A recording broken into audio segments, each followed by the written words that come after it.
potessi tornare indietro a quando ho iniziato a fare cosplay, ecco le cose che farei diversamente. Un po' per colpa dell'entusiasmo iniziale, un po' per colpa della mancanza di risorse. Chiunque può incorrere in qualche errore quando si avvicina al mondo del cosplay. È normalissimo ed è successo anche a me. All'inizio mi sembravano rombine insignificanti, ma quando le ho notate e corrette è stato in quel momento che il livello del mio cosplay si è alzato di molto. Nel video di oggi quindi voglio condividere con voi qualche errore che ho commesso quando ho iniziato a fare cosplay e come l'ho risolto. Se non ci conosciamo, ciao miao! Io sono Essere, faccio video sul cosplay, anime, manga e J-pop. Se sono argomenti che possono interessarti, non dimenticare di iscriverti al canale e considera l'idea di abbonarti per contenuti esclusivi. Ma adesso iniziamo!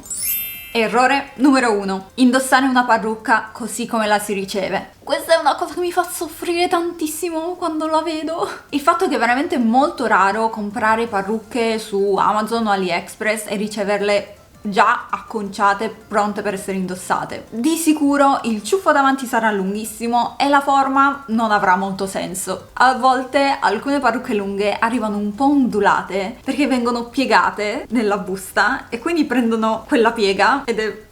no, non potete indossare quella cosa. Soffro quando le vedo. Senti a me, non cadere nella pigrizia e non indossare la parrucca così come la ricevi appena uscita dalla busta, perché risulterà inevitabilmente in un aspetto poco curato. Per ottenere un risultato migliore e rendere la parrucca ancora più simile al personaggio di cui vuoi fare cosplay, ti consiglio di dedicare assolutamente un po' di tempo all'acconciatura. All'inizio può sembrare un lavoro molto impegnativo e stressante perché, oddio, non sono capelli veri, se taglio troppo poi non ricrescono, ma davvero fatti coraggio e muoviti piano piano. Basta semplicemente pettine, forbice e lacca per trasformare la tua parrucca da così a così.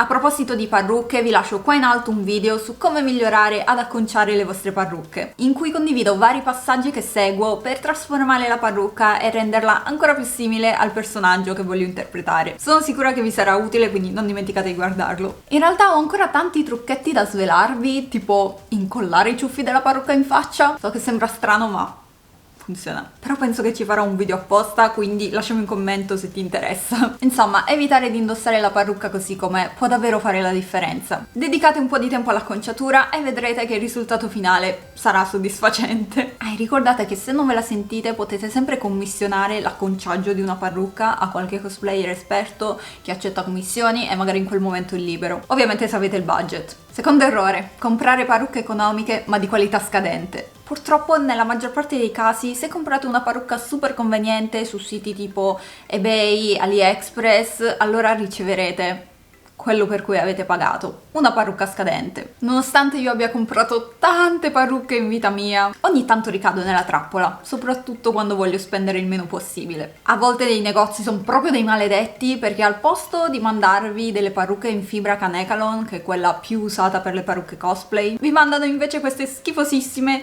parrucche fosforescenti e lucide da carnevale, assolutamente da evitare. Attenti anche alle parrucche di Amazon, a volte quelle non sono per nulla convenienti, però la qualità è davvero bassa. Mi è successo e ho documentato tutto in questo video.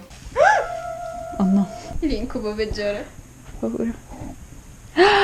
No, Una di quelle parrucche che basta che si sposta un po' e si vede tutto il fantastica. buco. per evitare di cadere nella trappola di una parrucca scadente, prima di tutto vi consiglio di evitare i negozi che le vendono a 4-5 euro. Ecco, quel prezzo è veramente troppo basso per essere vero. Ma soprattutto di controllare sempre le recensioni. Se ci sono quelle con le foto, allora siete a cavallo. Analizzatele per bene e capite se effettivamente sono lucide, stile carnevale, o opache e di buona qualità, come dovrebbero essere. Andiamo avanti con un altro errore, ovvero utilizzare metodi alternativi al cucito, colla a caldo, nastro biadesivo o persino spillatrice. Ho sentito storie di ogni genere di questi metodi alternativi al cucito con ago e filo e alcune le ho anche sperimentate e non ve ne consiglio neanche uno, perché cucire è l'approccio migliore per creare un vestito cosplay. Non ti preoccupare perché se non hai una macchina da cucire, per iniziare va comunque benissimo provare a cucire a mano con ago e filo. Se utilizzate metodi alternativi, a parte che è molto probabile che si smembri tutto durante la fiera, ma soprattutto Per me il vero problema è l'ansia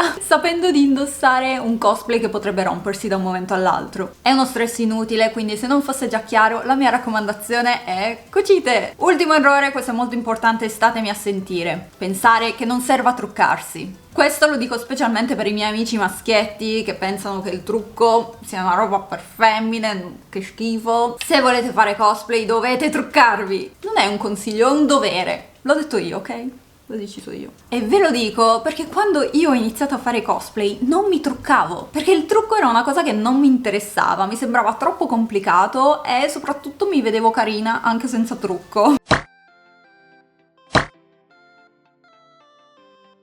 Ma ci sono vari motivi per cui è importante truccarsi per fare cosplay. Prima di tutto, è strano da dire, ma il trucco aiuta molto a rendere il tuo personaggio più realistico. Ad esempio, se il tuo personaggio ha un trucco particolare, tipo un eyeliner grafico, un rossetto di un determinato colore o delle sopracciglia particolari, allora il trucco sarà fondamentale per ricreare quelle feature e rispettare l'aspetto del personaggio. Inoltre, è inutile che ve lo dica, ma il trucco aiuta tantissimo anche a nascondere certi lineamenti e far sì che il vostro viso assomigli di più al personaggio, o magari per esprimere la personalità del personaggio ancora meglio. E poi parliamoci chiaro, truccarsi dopo un po' diventa divertente. Secondo me aiuta anche a entrare nella mentalità del personaggio, del fatto che mi sto mettendo una maschera e sto diventando qualcun altro. È strano da dire, ma per me è anche così. Secondo me aiuta molto a cellarsi nel ruolo e a interpretarlo in maniera più convincente. Questi qua erano gli errori che ho fatto quando ho iniziato a fare cosplay, ma che col tempo ho corretto. Sapete cosa però?